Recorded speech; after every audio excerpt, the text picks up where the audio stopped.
It took you several years, but was there a tipping point that you were like, was it an amount you made, or was it something that was said to you while you were at your job where you were working for the government? Like, what exactly caused it to be like, all right, I'm done?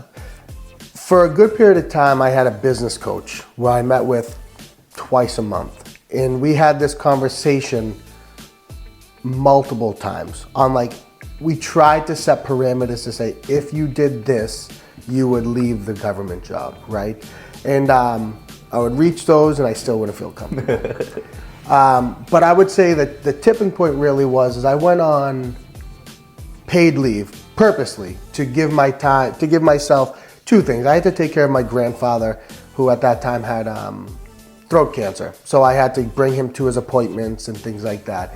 So I did that, but that didn't take up the full Monday through Friday where I was working for the government. So it allowed me to spend more time on my business, right? And at that point, I was a little behind on the business in the sense that I was working till 10, 11, 12 o'clock at night trying to get things done. And I still wasn't completely catching up. I was always trying to play catch up. So I went on leave for a few months to help take care of my grandfather, but then to kind of focus a little bit on the business.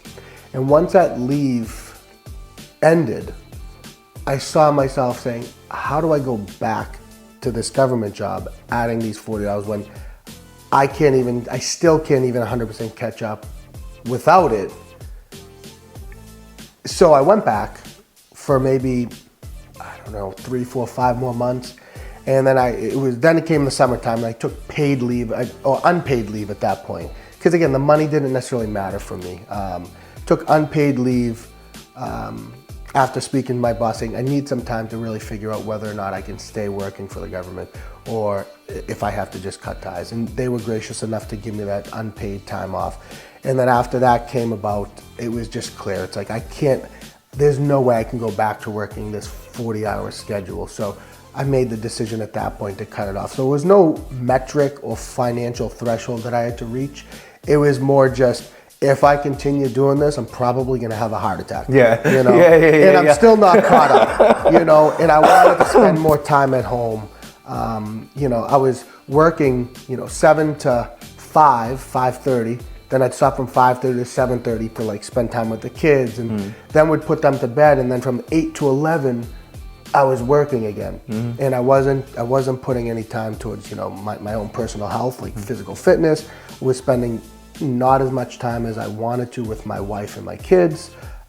So it was just, for my own personal well-being, it made sense to change and to kind of cut ties. Right. So you almost kind of like, the way I would explain it is like, you took test runs of what it would be like without your job.